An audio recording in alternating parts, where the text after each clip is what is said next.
o saneamento ele traz um cardápio de efeitos agregados na área ambiental, na área da saúde, na área social, na área do desenvolvimento econômico, muito importante. O Brasil tomou uma decisão em 2020 dizendo, em 2033 nós teremos essa realidade mudada. Faltam só 9 anos. E tem muita coisa para ser feito, muito dinheiro para ser investido, mas muita decisão importante para ser tomada para que essa pauta possa efetivamente acontecer e a gente ter uma mudança de realidade, pelo menos nesse aspecto da infraestrutura básica. Bom dia a todos e a todas. É com muito prazer, uma honra receber e participar dessa mediação com a presença de profissionais ilustres e também muito amigos.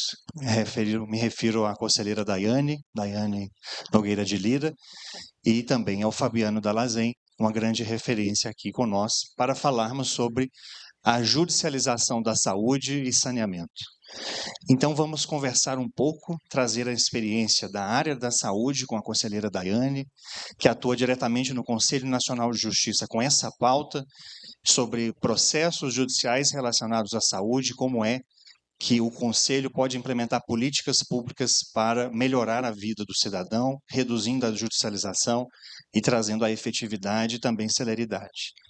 Vamos falar sobre os desafios regulatórios, olhando para o marco legal do saneamento básico e quais são as relações e impactos que nós temos das questões, dos conflitos que surgem relacionados à saúde e saneamento básico no Brasil, no âmbito do sistema de justiça. Então, é um tema relevantíssimo e nós temos o pioneirismo do Expojude de trazer a conexão desses dois relevantes temas, e hoje nós vamos compreender de uma maneira prática e eficiente como é que o saneamento básico no Brasil e os sistemas de tratamento de água podem promover, a partir dessa melhora, um impacto direto no sistema de justiça, especialmente no âmbito dos processos judiciais nesse tema.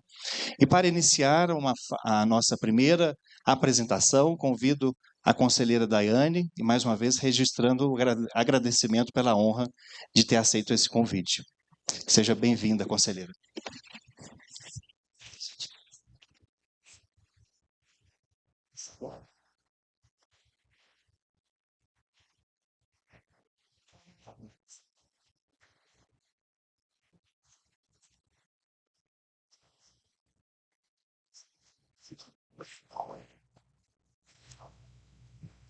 Bom dia ainda, né? Bom dia a todas e a todos. Enquanto eles colocam aqui a apresentação, vou começar queria me apresentar primeiramente. Eu sou Daiane Nogueira de Lira, conselheira do Conselho Nacional de Justiça, e por designação do presidente, o ministro Roberto Barroso, estou como supervisora do Fórum Nacional do Judiciário para a Saúde, por isso que estamos aqui hoje para a gente conversar um pouco sobre direito à saúde e como que está essa integração entre sistema de justiça, sistema de saúde, e puxando aqui, a gente vai puxar aqui um pouquinho para a questão da tecnologia e da inovação, como que a tecnologia e a inovação pode nos auxiliar, não é, no monitoramento, mas também na busca de soluções que ampliem não só a efetividade do direito à justiça, do acesso à justiça, mas especialmente a efetividade do direito à saúde à nossa população, não é? Nesse contexto como eu disse para vocês, o Conselho Nacional de Justiça, ele é formado por 15 conselheiros, e os 15 conselheiros, a gente tem atua em toda forma de políticas públicas judiciárias, não é, relacionadas às ações judiciais de todos os temas, de variados temas. E nós temos várias comissões e fóruns. Eu, como supervisora, não é, no caso, como conselheira, estou à frente como supervisora do FONAJUS. E o que é o FONAJUS? O FONAJUS é o Fórum Nacional do Judiciário para a Saúde. Ele foi criado desde 2010 para ser um sistema, um fórum interinstitucional de integração entre o sistema de justiça e o sistema de saúde. Não é? Verificou-se a importância da gente ter um canal, um fórum de diálogo interinstitucional de cooperação para que juntos, não é, sistema de justiça, no caso, não só o Poder Judiciário, mas todas as funções essenciais da Justiça, como o Ministério Público, Defensoria Pública, Ordem dos Advogados do Brasil, procuradores públicos, não é, tanto de todos os níveis, a Advocacia Geral da União, Procuradoria dos Estados, Procuradoria dos Municípios, pudessem ter um espaço de diálogo e de cooperação interinstitucional com o sistema de justiça. Por isso que o FONAJUS também é integrado pelo Ministério da Saúde, pela Agência Nacional de Saúde Suplementar, pela Anvisa, Conselho Federal de Medicina, médicos, especialistas, tudo isso no sentido da gente buscar uma maior interação entre esse sistema de justiça e o sistema de saúde, buscando não só acompanhar a judicialização da saúde, mas especialmente propor políticas públicas, não é? Políticas públicas judiciárias nacionais que enfrentem essa judicialização. E por que se faz necessário a gente enfrentar um pouco a judicialização da saúde, não é? Porque a saúde hoje, ela já está entre os 5 maiores temas, o ministro Barroso sempre fala muito disso, já está entre os 5 maiores temas de ampla litigiosidade. A gente fala de uma epidemia de litigiosidade. Não é? A gente tem hoje, não é? No caso aqui, a partir dos dados do DataJud, do CNJ, 814 mil processos relacionados à saúde tramitando em todo o Poder Judiciário. Não é? Por isso que a gente fala muito da judicialização da saúde e dos impactos da judicialização da saúde. Porque o acesso ao judiciário, ele é uma garantia constitucional, não é? Garantia constitucional e o direito à saúde também, não é previsto constitucionalmente como direito de todos e dever do Estado, e cabe sim ao cidadão, quando não realizado o seu direito, buscar pelo judiciário o acesso ao direito à saúde. São 2 garantias constitucionais, o acesso à justiça e o acesso à saúde. A questão é quando essa judicialização ela começa a ser excessiva. E a judicialização em si, ao invés de caminhar na busca de soluções para problemas na garantia do direito à saúde, ela começa a impactar a própria sustentabilidade, não só do judiciário, mas também do próprio sistema de saúde. Porque vejam que a gente tendo 814 mil processos falando de direito à saúde, isso traz um impacto para a eficiência, para a efetividade do próprio Poder Judiciário. E, ao mesmo tempo, a quantidade de decisões judiciais, não é? Sem levar muitas vezes em conta ações em casos concretos, em ações individuais, isso gera impactos nas próprias políticas públicas de saúde. Não é? 814 mil processos, nós temos no Brasil aproximadamente 670 mil médicos. Nós temos mais processos judiciais em saúde do que médicos no Brasil. Não é? E a gente brinca que nas ações judiciais de saúde, normalmente você vai ter sempre 2 figuras. 3, no caso, né? A triangularização. Um médico, um paciente e um juiz que vai decidir. Nesse caso, nós temos mais processos do que médicos no Brasil. Então, tem algo de disfuncional. Como que a gente pode, então, atuar nessa questão? Como que a tecnologia pode nos auxiliar? Primeiro, é importante destacar, e aqui a gente está, né, como o Tiago falou, vamos discutir com o Fernando, né? O Fabiano sobre saneamento. Vejam a complexidade do nosso sistema de saúde.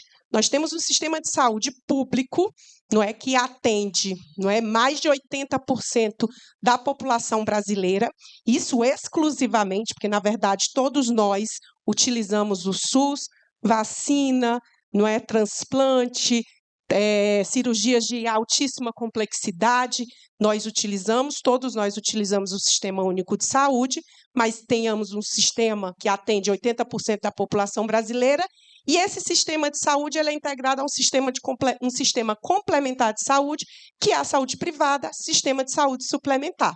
Não é?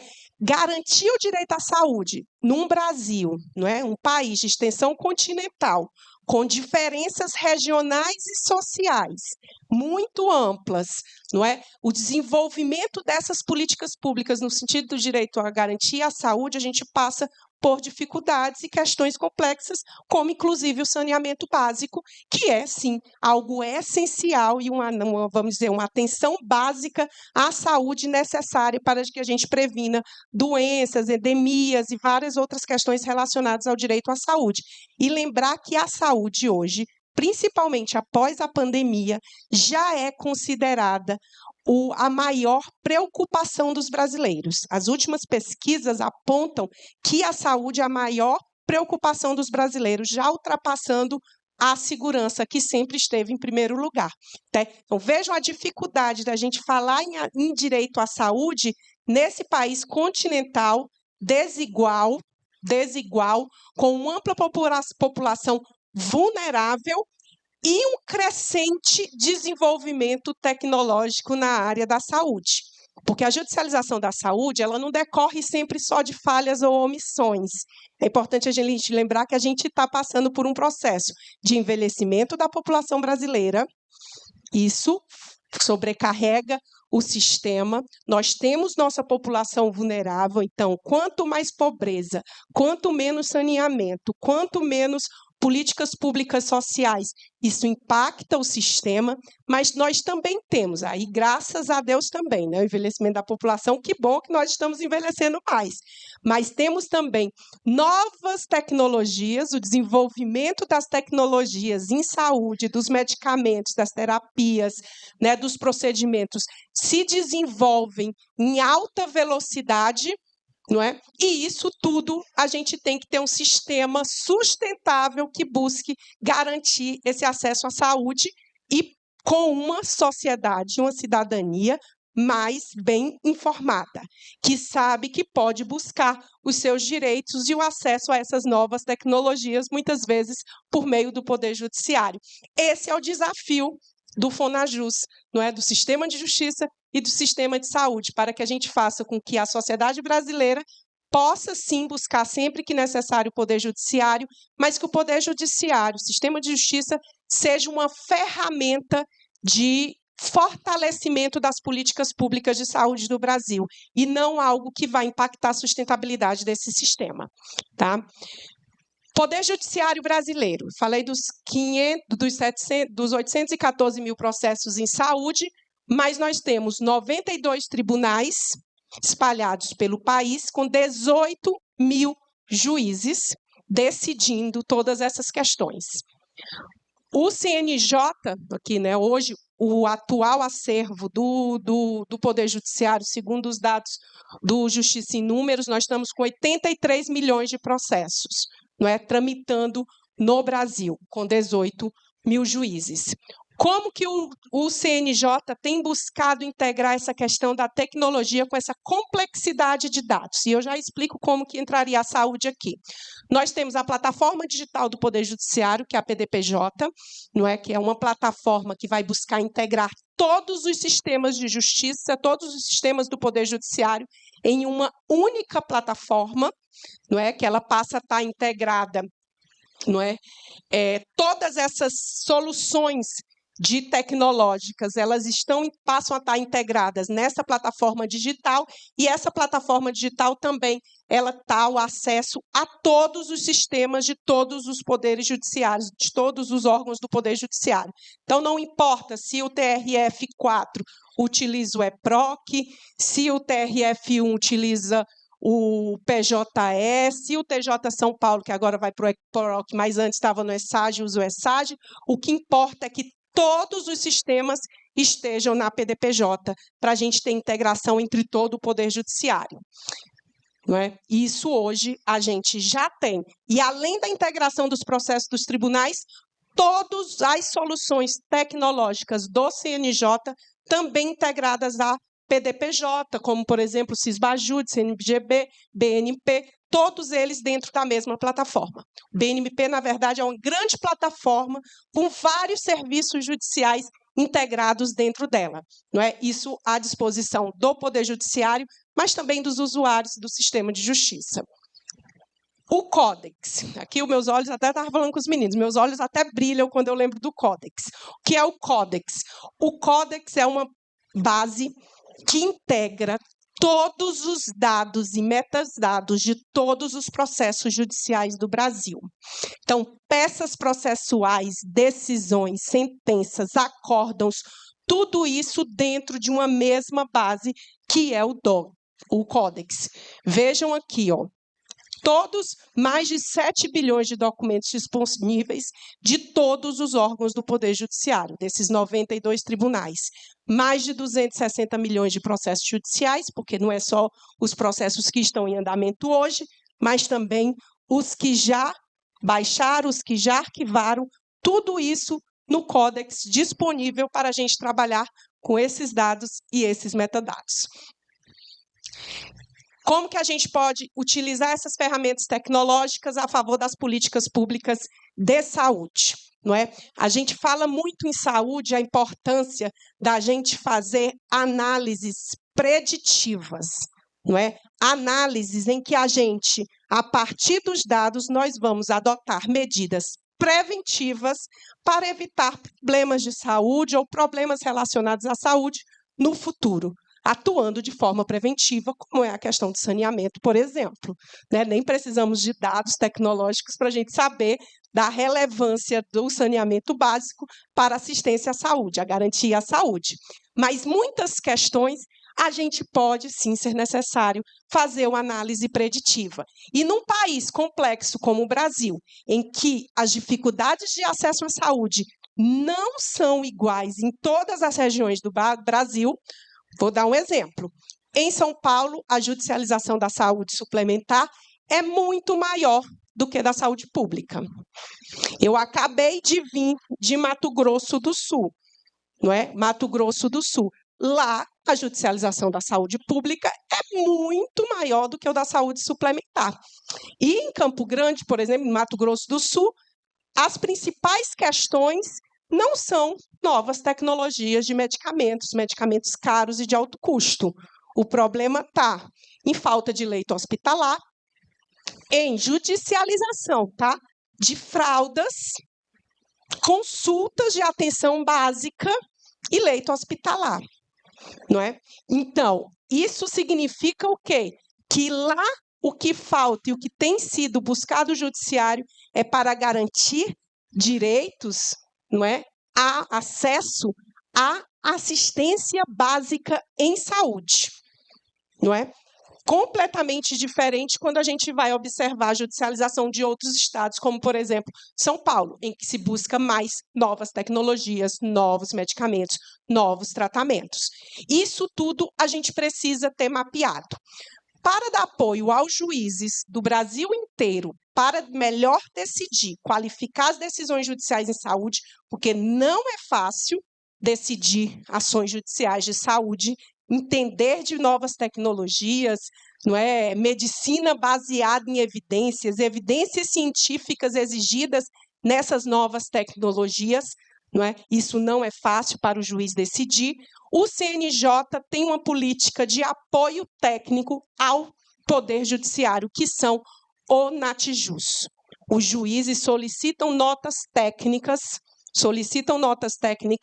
não é, para auxiliar, que vai ser analisado por médicos, farmacêuticos, equipes especializadas, não é, e que vai auxiliar os juízes nessa tomada de decisão.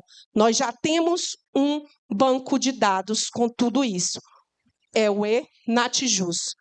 Nós já temos 237 mil notas técnicas de todo o país, porque tudo isso alimenta o sistema. Com isso, a gente consegue verificar, e esse painel foi lançado, a gente já tinha esses dados internamente, mas ele foi lançado semana passada pelo Conselho Nacional de Justiça, onde a gente vai conseguir verificar o tempo médio de resposta das notas técnicas, porque é importante que em saúde essas respostas das notas técnicas sejam céleres, o mais rápido possível, não é? Porque muitas vezes podem ser situações urgentes, não é? A gente consegue ver por estado, por segmento da justiça, por CID, qual o tratamento, qual a tecnologia, não é, avançada, solicitada nas ações, para que a gente consiga agora ter um mapeamento de tudo isso no âmbito do Poder Judiciário. Porque aí, quando eu for conversar sobre saúde em São Paulo, eu vou poder observar os dados de saúde de São Paulo. Quando eu for para Fortaleza, eu vou conversar sobre os dados de saúde de Ceará, buscando atender e olhar para essas realidades funcionais. Como, por exemplo, só dizer para vocês, nacionalmente, Isso tudo está disponível no site do CNJ, tá? Na página do Fonajus, não é? Vejam a quantidade de notas técnicas, não é de processo judicial, mas a quantidade já de notas técnicas desse ano de 2024. 73 mil notas técnicas avaliando tecnologias em saúde, não é? Hoje, vamos dizer, a maior demanda do Poder Judiciário em saúde, de uma forma geral, do Brasil inteiro, é o autismo infantil, não é? Então, uma análise a partir desses painéis, a gente consegue fazer uma análise de que a gente precisa olhar com mais cuidado e procurar aprofundar as políticas públicas, não é, do Estado brasileiro relativas ao autismo, ao TEA infantil. Não é? A partir desses dados, a gente vai conseguir, vamos dizer assim, estimular novas políticas públicas de saúde. É o judiciário atuando no sentido do fortalecimento das políticas públicas de saúde. E na semana passada, para eu finalizar aqui e encerrar, junto com o lançamento daquele painel, nós firmamos um acordo de cooperação com o Tribunal de Justiça da Bahia, a presidente Cíntia estava até aqui ouvindo a programação, e o Hospital Albert Einstein, para a gente renovar a plataforma do Natijus, transformando ela agora no eNatijus 4.0, dialogando com o sistema, não é, com o Justiça 4.0 do Conselho Nacional de Justiça. Isso significa o quê? O Natijus vai estar dentro da PDPJ e ele vai passar a dialogar com o Codex. Então, nós vamos ter uma completa integração entre o eNatijus, para a parte da saúde, e aquela grande base de dados e metadados dos processos judiciais em saúde, com monitoramento em tempo real de todas as ações judiciais em saúde, utilizando ferramentas de inteligência artificial, que será desenvolvida a partir desse termo de cooperação, para que a gente faça uma análise preventiva e preditiva, não só das ações judiciais em saúde, mas especialmente das políticas públicas em saúde. Havendo assim, então, agora uma completa integração entre a PDPJ, o Codex, as notas técnicas do eNatijus, para que eles, sim, estejam disponíveis à sociedade, ao Poder Judiciário, ao sistema de justiça, mas também à sociedade como um todo, para que a gente possa ampliar o acesso à justiça, mas também o acesso à saúde da população brasileira. Então, acredito, por isso que eu coloquei aqui que o nosso tema seria o quê? Como que a gente pode utilizar ferramentas de tecnologia, de inovação, e aqui a gente caminha agora para a inteligência artificial na saúde especificamente, para que a gente possa garantir o direito constitucionalmente previsto na Constituição, não é, do direito à saúde à população. Então, são essas as minhas palavras iniciais, já passando mais do que o necessário do tema, e estou à disposição, Tiago.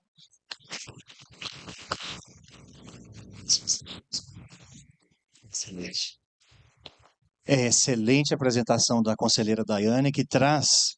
O que mais me chamou a atenção foi essa oportunidade que nós temos de utilizar a base de dados e de conhecimento sobre os processos judiciais em curso, agora com essa tecnologia do Codex, que é esse grande lago de dados do âmbito do Poder Judiciário, para que nós possamos promover jurimetrias, estudos preditivos, para identificar em cada um dos municípios e estados quais são as dores, quais são os problemas que a população, que os cidadãos estão vivenciando em cada uma das regiões.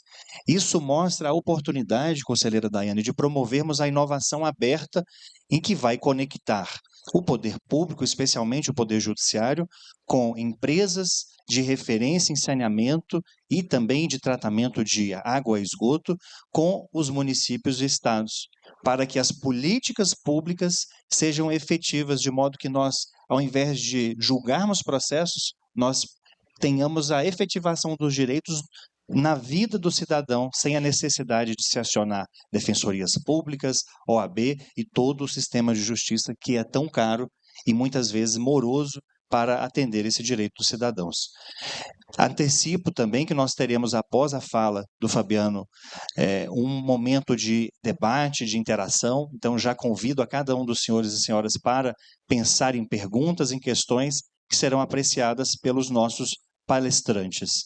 E aproveito a oportunidade para passar a palavra para o Fabiano Dallazen, para fazer a sua apresentação, trazendo esse contexto de como é que o saneamento básico, o tratamento de água, pode contribuir para a efetivação do direito à saúde, impactando diretamente o Poder Judiciário, por meio de tecnologias. Por favor.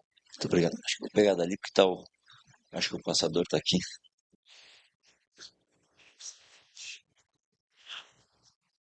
Muito bom dia a todos, cumprimentando a conselheira Daiane, doutor Tiago, cumprimento a todos aqueles que assistem a esse debate e quero trazer aqui uma conexão, conselheira, sobre a pauta do saneamento básico, essa política pública tão importante, que o Brasil tem um desafio gigante já colocado, não só pelos... o saneamento, ele permeia metade praticamente dos objetivos de desenvolvimento sustentáveis, né? Com água, esgoto, resíduos, com seu impacto ambiental, mas também fazendo a conexão, às vezes não tão visível, mas extremamente real na área da saúde. E de que forma também o avanço no saneamento pode sofrer com uma judicialização excessiva e de que forma o sistema de justiça pode contribuir para o avanço da pauta e, contribuindo para o avanço dessa pauta, contribuir diretamente, nem indiretamente, para as melhorias ambientais tão necessárias hoje, frente àquilo que nós, meu caro desembargador Ricardo Hermans, que viemos lá do Rio Grande do Sul, estamos experimentando até agora, com todas as dificuldades que o país, ora pela enchente, ora pela seca, ora pelo fogo, ora pela água, tem enfrentado em termos de extremos e que o mundo cada vez vê mais. Então, a importância de toda essa pauta, né? Eu tenho aqui, simplesmente aqui, a EGEA é hoje uma das players em saneamento no Brasil, né? A gente atende hoje, e só para ter um pouquinho do know-how do que a gente vai falar aqui, em 15 estados, aproximadamente 31 milhões de pessoas com água e esgoto, em concessões de água e esgoto. Aqui um pouquinho do crescimento da companhia hoje, que presta serviço público. Eu tenho dito, eu fui por 25 anos servidor público, membro do Ministério Público, depois vim para a iniciativa privada, mas prestar serviço público por um outro lado, porque o saneamento é um serviço público importante.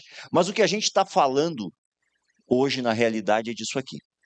Aqui nós temos um pouquinho do diagnóstico, são dados do Sistema Nacional de Saneamento e do Instituto Trata Brasil, que é quem melhor estuda a parte de saneamento no Brasil, a complexidade, e o que a gente enfrenta por região hoje é um diagnóstico de que 100 milhões de brasileiros, praticamente metade da nossa população, não tem acesso à coleta e tratamento de esgoto. E essa é uma percepção que muitas vezes não surge. O que é, na verdade, o conceito de saneamento básico hoje, ele pelo novo marco, ele possui 4 vértices, né? Água, esgoto, resíduos sólidos e drenagem. Vamos falar aqui de água e de esgoto. Metade da população brasileira não tem acesso à coleta e tratamento de esgoto. 100 milhões de pessoas hoje. E essa percepção não é tão evidente, porque, veja o seguinte, água quando falta na torneira, você tem uma grande dificuldade de... Tem que ir lá buscar, você diz, acabou a água, você sente. O esgoto, você aperta a descarga, se ele não cair na frente da sua casa, não incomodar pelo volume de água ou pelo cheiro, você não está vendo para ele vai. Não é à toa que a percepção de boa parte de municípios onde há 0% de coleta e tratamento, 60% da população, pesquisas indicam isso, entende, não, eu tenho esgotamento. Por quê? Porque não está na frente da casa dele. Mais grave, 35 milhões de brasileiros não têm acesso à água tratada. E nós vamos ver logo após, e os números mostram, ali está um pouquinho, que nós temos índices de perda de água. Por exemplo, na região sul, 36%, quase 40%, se nós formos ao nordeste, dá 46%, se formos à região norte, 47% da água coletada e tratada é desperdiçada. Ela não chega na torneira por várias razões. Então, de cada 10 litros que a gente coleta da natureza e trata de água, no caminho até a torneira da casa, mais de 4 são perdidos. Então vejam a deficiência e a necessidade que nós temos de produzir um investimento gigantesco aqui para mudar um pouco dessa realidade. São, em média, nós saímos das Olimpíadas, mais de 5,5 mil piscinas olímpicas de esgoto despejados em esgoto bruto na natureza por dia. E uma média de 40% da água coletada e tratada é desperdiçada. É uma realidade que precisa ser alterada. O novo marco do saneamento, o marco do saneamento é de 2007, mas o novo marco coloca uma meta ambiciosa. Ou seja, em 2033, 99% da população brasileira precisa ter acesso à água tratada. E os índices de perda precisam ser diminuídos, de acordo com a regulação da agência. 90% da população precisa ter acesso à coleta e tratamento de esgoto. Isso aqui é um desafio, conselheira, que os números mais conservadores impactam na ordem de 700 bilhões de reais de investimento no Brasil para que a gente consiga atender ao novo marco do saneamento. A boa notícia é que as modelagens dos projetos e esse dinheiro para esse investimento com essa pegada ambiental e social está vindo, existe.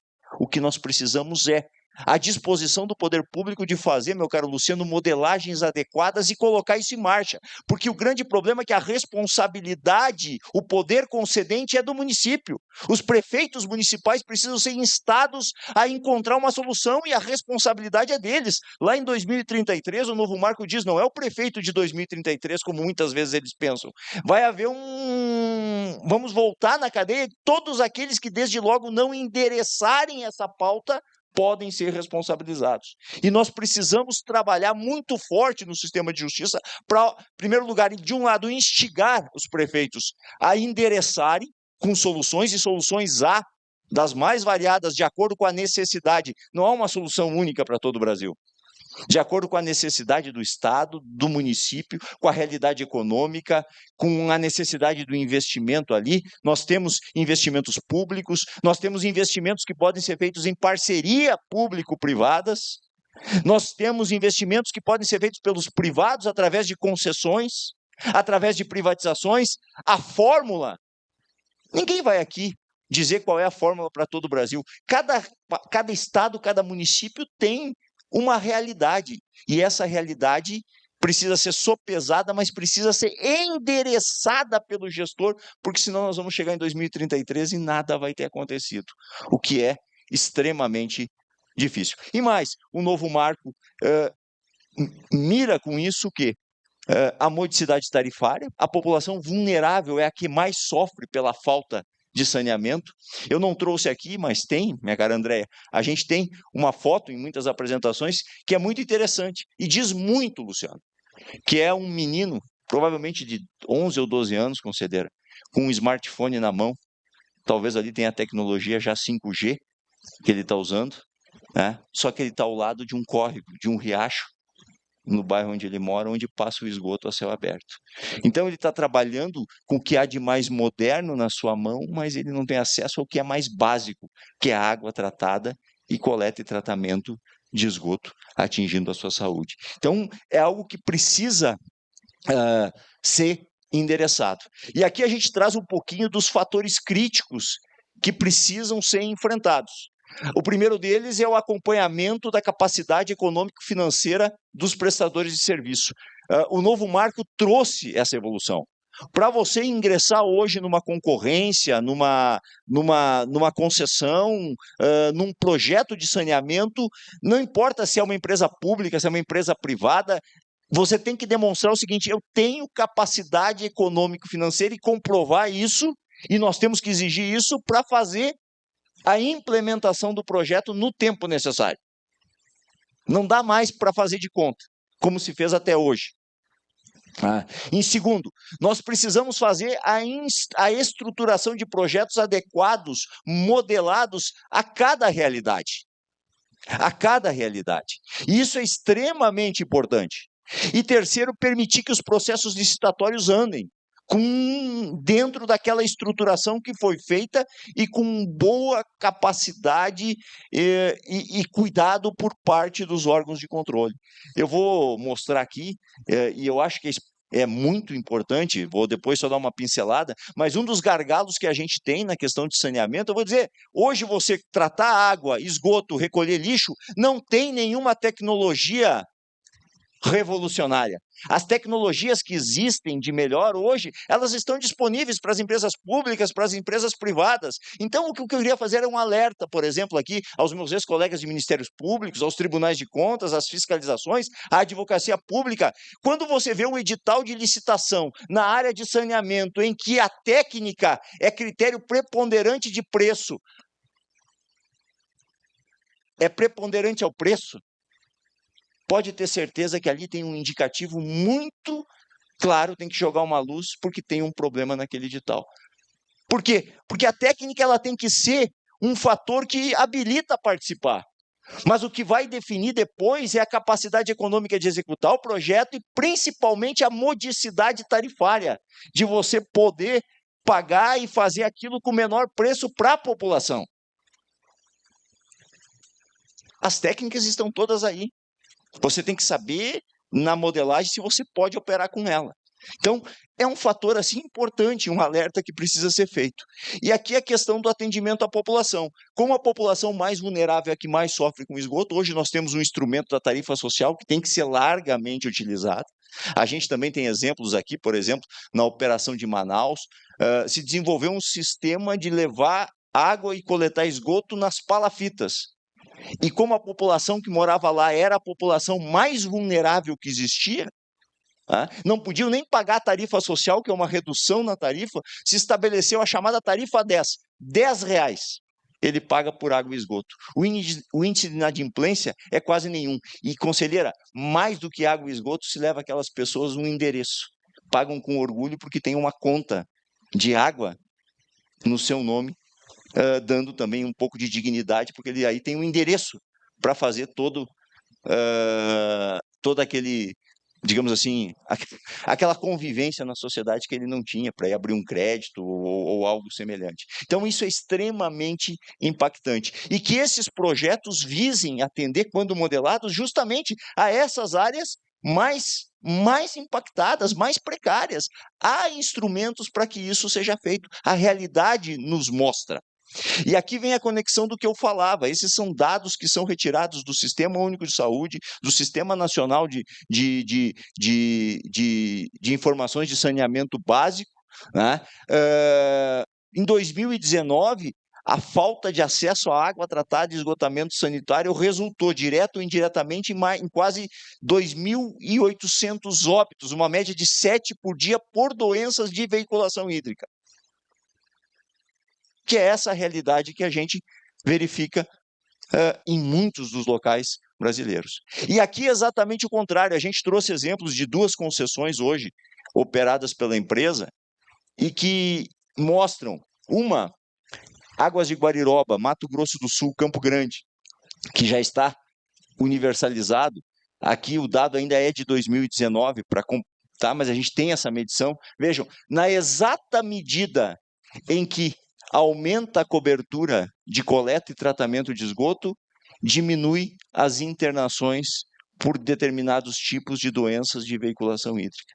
A outra, na Prolagos, região dos Lagos, no Rio, ali é uma lagoa muito famosa, quem conhece lá, a Lagoa de Araruama, né? Antes e depois da coleta e tratamento, a Lagoa de Araruama hoje está praticamente despoluída, então o impacto ambiental para o turismo, para a economia, já é uma mudança, mas vejam, uma diminuição de 66% nos gastos públicos com saúde e 81% a diminuição das internações por doenças de veiculação hídrica. Então, isso tem um impacto extremamente relevante. E aqui eu estava dizendo, é possível fazer? É possível fazer. Eu dei o exemplo ali da Lagoa de Araruama, embaixo a questão de Manaus, nas palafitas, que é a área mais vulnerável, o pessoal fazendo. No Rio de Janeiro, nas comunidades do Rio de Janeiro. Hoje a gente opera quase toda a cidade do Rio de Janeiro, Baixada Fluminense, dos 8 mil empregos, 4 mil praticamente são contratados na comunidade, onde a gente tem depoimentos de pessoas com 60, 65 anos de idade que não tomavam banho, nunca tinham tomado um banho dentro de casa, porque não tinham acesso à água dentro de casa. Então isso muda a realidade, isso impacta na saúde das pessoas. Sem falar de projetos como esse, né, que é a recuperação ambiental da Baía da Guanabara.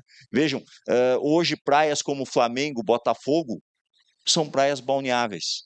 O impacto disso para a economia, para o turismo, para a cidade, como um reflexo do saneamento, ele passa a ser brutal, né? A Lagoa Rodrigo de Freitas, que hoje está despoluída, a discussão lá na Lagoa, conselheira, é se hoje no entorno se dá para fazer pesca mergulhando lá ou não. Quer dizer, é uma evolução nessa linha, né? Aqui é um pouquinho daquilo que eu falava, né? Do exemplo de Manaus. Ali uma moradora apresentando a conta de água dela, ou seja, também, se você não tem um endereço, não tem uma casa, você não tem dignidade, se você não tem água, se você não tem esgoto, impacta nisso.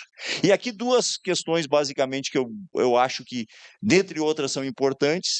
A primeira eu falava justamente, nós precisamos ter projetos bem estruturados, capacidade financeira bem demonstrada e fazer com que esses processos possam acontecer.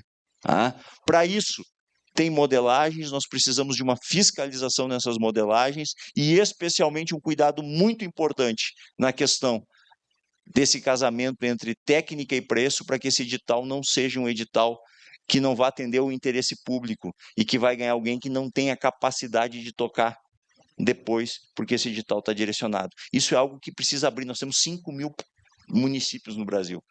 Então, a gente tem que ter muito cuidado com isso, principalmente por parte dos órgãos de controle. E aqui também nós temos tido aí vários casos, principalmente nas privatizações, conselheira, da realização ou da criação de verdadeiras indústrias de processos trabalhistas com uma advocacia predatória. Isso acaba trazendo um impacto financeiro brutal para determinadas companhias que a impedem, por exemplo, de prestar o serviço adequado ou acaba tornando aquela tarifa mais cara. Né? Nós podemos falar, nós temos dados, por exemplo, públicos, na privatização que houve no Rio Grande do Sul, a companhia, nos últimos 5 anos, a companhia pública investia 400 milhões. A necessidade de investimento para atingir o novo marco é de 1,5 bi por ano. Investia 400 milhões em água e esgoto e pagava 250 milhões de indenizações trabalhistas ano. Então, isso mostra que tem algo equivocado no sistema. Parte culpa da companhia, da administração, parte, mas nós precisamos ter uma atenção para isso também, para quê? Para que a pauta possa efetivamente acontecer. Eu passei um pouquinho aqui do tempo aqui, mas eu fico à disposição para dizer, o saneamento ele traz um cardápio de efeitos agregados na área ambiental, na área da saúde, na área social, na área do desenvolvimento econômico, muito importante. O Brasil tomou uma decisão em 2020 dizendo, em 2033 nós teremos essa realidade mudada. Faltam só 9 anos. E tem muita coisa para ser feito, muito dinheiro para ser investido, mas muita decisão importante para ser tomada para que essa pauta possa efetivamente acontecer e a gente ter uma mudança de realidade, pelo menos nesse aspecto da infraestrutura básica. Muito obrigado.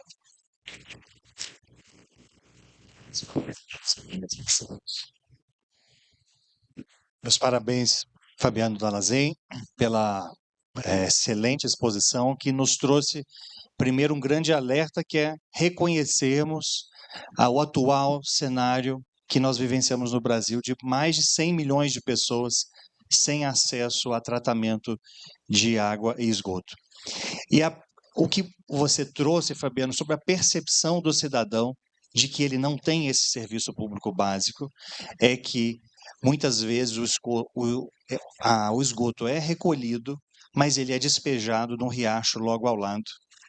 E o cidadão não percebe que não tem o tratamento de esgoto e de água.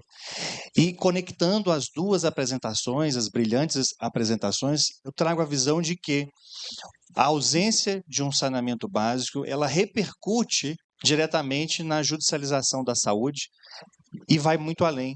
Como apresentado pelo Fabiano, nós temos uma repercussão no acesso básico à educação, na medida em que as crianças que estarão com problemas de saúde não estarão frequentando escolas, afetam diretamente todo esse relacionamento com serviços que são básicos. Então, ainda que tenhamos tecnologias avançadas, ainda precisamos avançar em todo esse desafio de acesso básico dos cidadãos. E me traz, a sua fala, Fabiano, me trouxe à memória um recente encontro que aconteceu em Manaus, do G20, grupo que trabalha sobre tecnologia e inovação, e ali naquele grupo, numa cidade que é um grande desafio, Manaus, eles apresentaram a importância de que a iniciativa privada se conecte com o poder público e o judiciário para a promoção de direitos fundamentais, especialmente os objetivos de desenvolvimento sustentáveis da ONU. E pensando nessa conexão, como é que nós podemos trazer parcerias público-privadas e trazendo os estudos apresentados pela conselheira Daiane de jurimetria e análises preditivas para fazer diagnósticos e, a partir disso, parcerias estratégicas que vão permitir o desenvolvimento da sociedade, evitando, inclusive, a própria judicialização. E, com esse contexto, essas conexões entre saúde e saneamento básico, eu abro a oportunidade para que vocês, cada um dos senhores e senhoras, possam apresentar as suas questões. Por gentileza, o microfone está à disposição.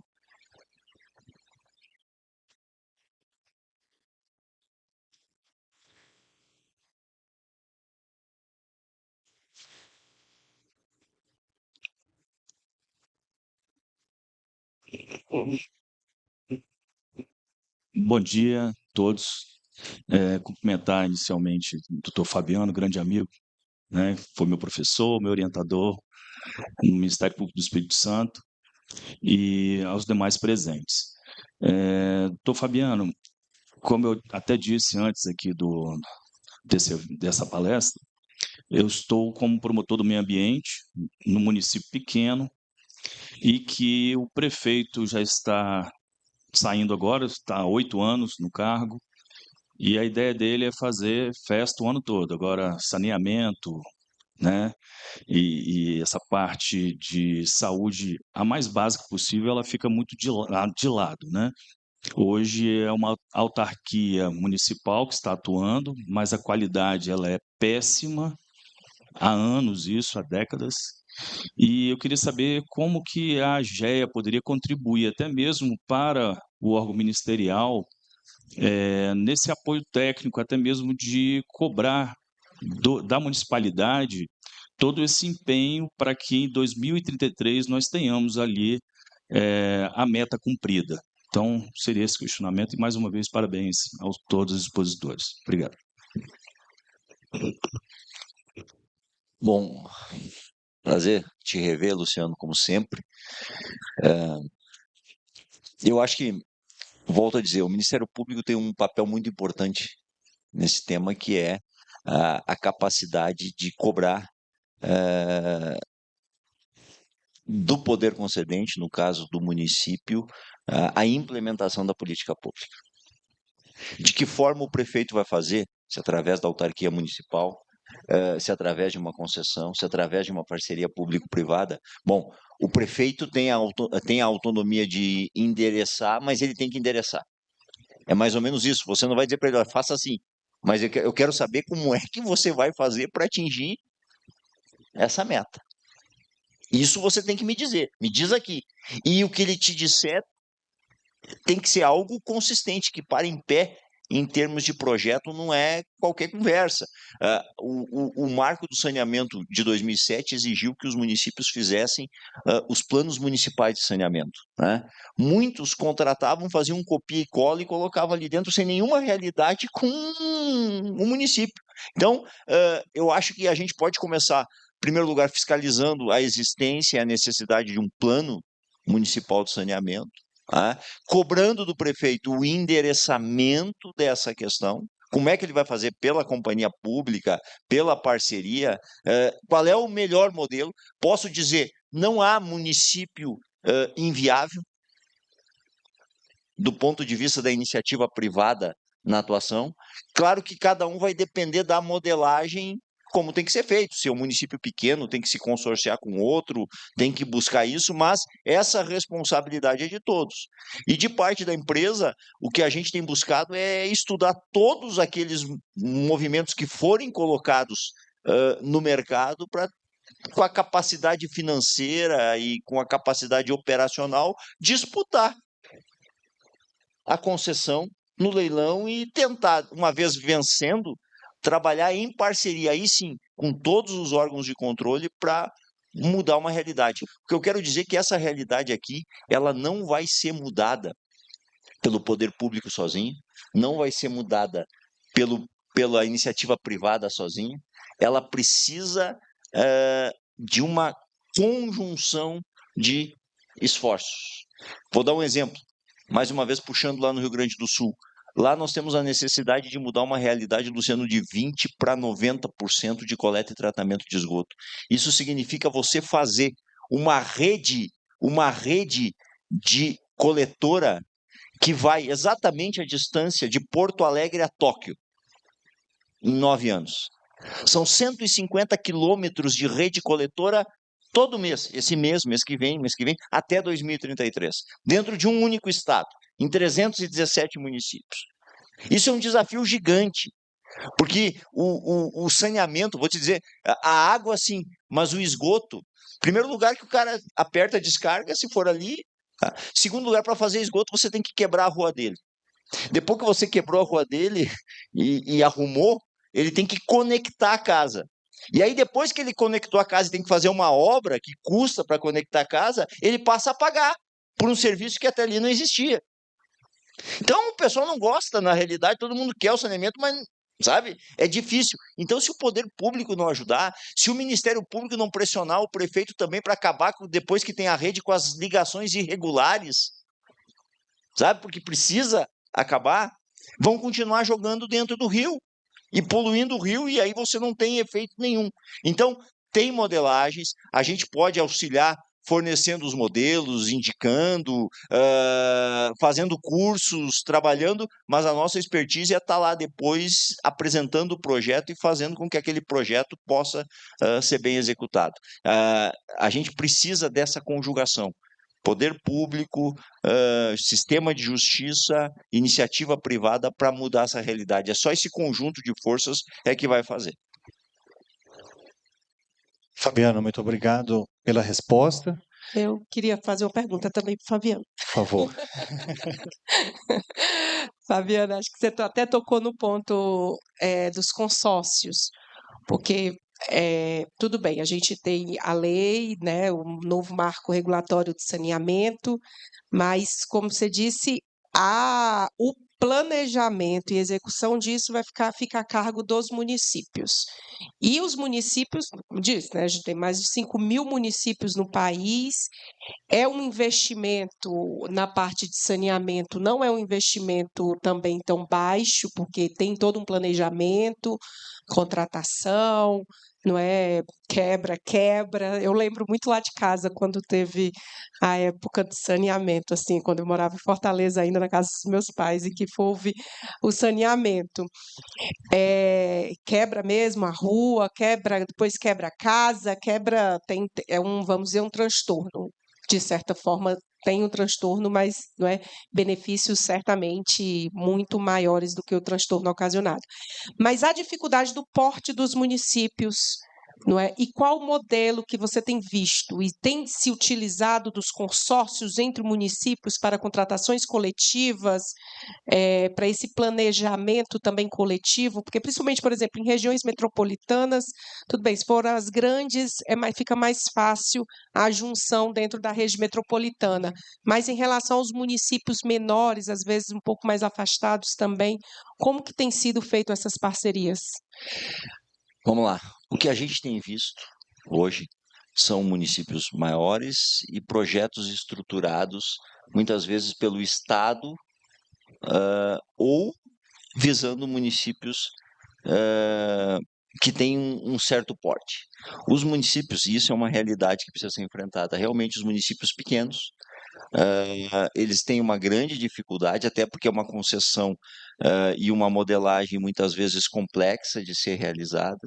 Os consórcios, eu não tenho visto ainda os consórcios tomarem, digamos assim, as rédeas disso para levar.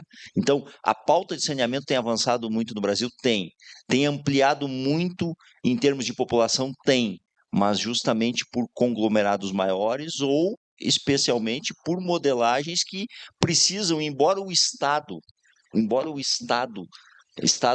unidade federativa, não seja o titular do serviço, o Estado tem uma responsabilidade muito grande nisso.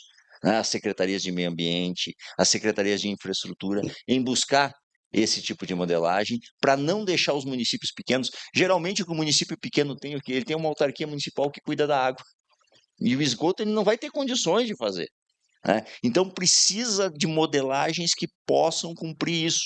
Só para tentar, conselheira, contextualizar do porquê que nós chegamos nessa situação. Lá na década de 70, a forma que a União conseguiu de passar recursos para os estados, para os municípios, que eram os titulares do serviço, era através dos estados. Então, se criou as autarquias estaduais, passava para as autarquias que conveniavam com os municípios. Então, ele fazia um convênio e recebia, e por isso que a pauta sofre. O Estado ainda tem uma interferência muito grande nisso.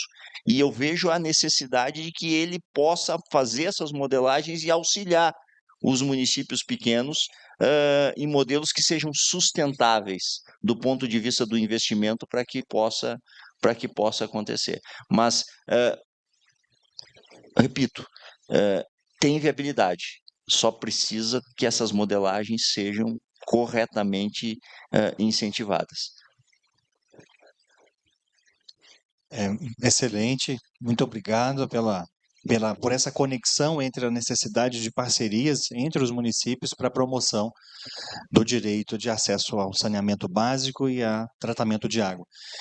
E uma consideração final, antes de encerrarmos o nosso debate, conselheira Daiane, é sobre a oportunidade, como muito bem apresentado pela senhora, de trazer a experiência do Poder Judiciário, do Conselho Nacional de Justiça, na análise de dados, da estruturação e análise de dados sobre os processos judiciais, para que o CNJ seja uma instituição que vai colaborar com os municípios, os estados, na busca de soluções e alternativas de políticas públicas, analisando dados sobre a judicialização da saúde, também do saneamento básico e, como dito pelo Fabiano, da judicialização de processos administrativos relacionados a licitações no âmbito de concessões e parcerias público-privadas.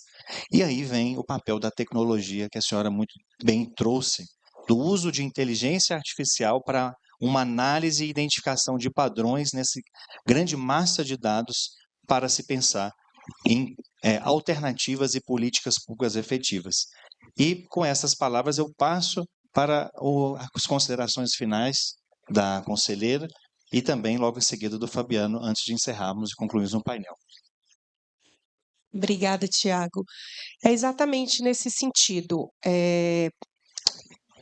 Quando a gente assumiu o FONAJUS, esse fórum interinstitucional no âmbito do Conselho Nacional de Justiça, o que principalmente chamou a atenção é a importância da gente ter esse olhar não apenas nacionalmente, né? Não apenas aquele olhar do dado, vamos dizer assim, estático. Primeiro porque, de fato, assim, a gente entende que não é possível fazer políticas públicas sem mapeamento de dados, sem análise de dados, não é? Políticas públicas, especialmente políticas públicas judiciárias. E segundo, pensar em políticas públicas judiciárias em saúde de uma forma padronizada, centralizada nacionalmente, sem dialogar com quem está na ponta. No caso do judiciário, a princípio, você tem que dialogar primeiramente também, né, e especialmente com juízes que estão na ponta desses processos, que são aqueles primeiros juízes que recebem a liminar, muitas vezes até em plantão judiciário, e vai ter que fazer uma análise desse processo de liminar. Segundo, um diálogo com os atores envolvidos na saúde, junto com o sistema de justiça. E esse diálogo, ele pode se dar em âmbito nacional? Ele deve ocorrer também em âmbito nacional, primeiramente porque a gente tem agências de saúde, Ministério da Saúde, conselhos federais, que a gente precisa dialogar nacionalmente.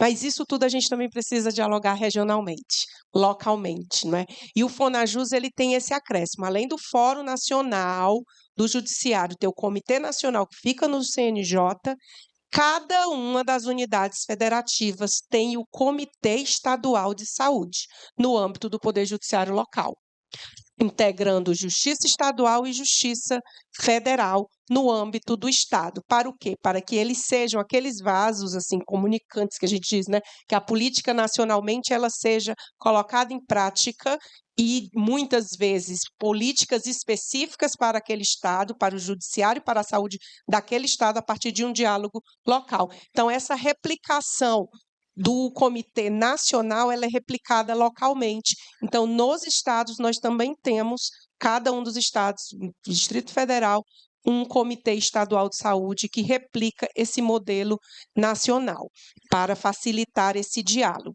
E é por isso que a gente está olhando agora esses dados a partir também desse olhar mais específico. A gente estabeleceu agora, a partir desse mês de agosto, o Fonajus itinerante, em que a gente vai, o Fonajus, ao invés das reuniões se darem aqui em Brasília, nós vamos em cada um dos estados fazer uma reunião do Comitê Nacional com o Comitê Estadual e com todo o sistema de saúde junto.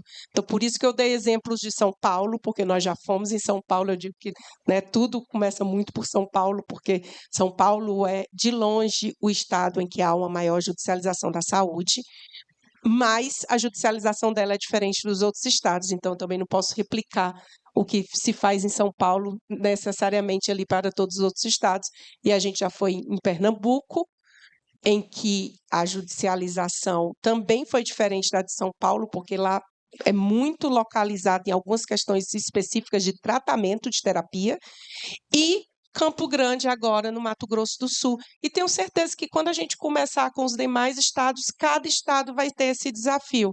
E ao invés da gente ficar fazendo políticas etéreas ou universalizantes, não é? O que a gente precisa universalizar é a necessidade da população. E o slogan é exatamente desse Fonajus itinerante é exatamente a saúde onde você está. Porque a gente precisa estabelecer o diálogo entre sistema, justiça e saúde de acordo com as necessidades da população, não é? Então, essa é a ideia, esse é o projeto que a gente já está desenvolvendo, mas certamente os dados vão ser muito produtivos e nos dar muito mais ferramentas, porque vai ser um diálogo informado, com análise real, para a gente tentar ajudar exatamente aqueles que mais precisam, não é? Para a gente jogar energia naquelas questões mais específicas em que a população ali daquela localidade está precisando. Então, é nesse sentido, eu queria agradecer aqui a oportunidade da gente conversar sobre saúde, né, saneamento, tecnologia, judiciário, acesso à justiça, porque eu acho que é exatamente isso, o acesso à justiça, não só à justiça, como acesso à justiça ao judiciário, mas o acesso aos direitos que devem ser garantidos, não é? Vamos dizer, justiça no seu sentido próprio mesmo, de garantir aquilo a quem tem direito de acordo com o seu direito, né, o seu direito estabelecido. Então, muito obrigada e estou à disposição.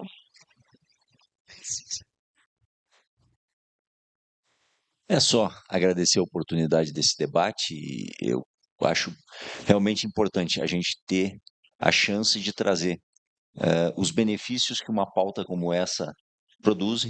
Como eu disse, muitas vezes a questão de um dos vértices, a água, a gente sente, porque individualmente você sente o saneamento em termos de esgotamento sanitário, na verdade, o transtorno individual, mas o benefício é coletivo. Você vai sentir depois na coletividade, na redução da poluição dos rios, na questão da saúde, no desenvolvimento econômico, o quão bom foi aquilo. Mas demanda um tempo, uma conscientização e principalmente uma união de esforços para que isso possa voltar a acontecer, ou isso possa acontecer no Brasil. E um ambiente como esse, onde a gente encontra o sistema de justiça todo aqui assistindo, é um palco extremamente relevante para que a gente possa jogar luz a temas como esse. Muito obrigado. Muito obrigado. Meus parabéns, Daiane, Fabiano, pelas exposições e muito obrigado a cada um dos senhores e senhoras que estiveram conosco até o final do painel. Por favor, a palavra está com o cerimonial.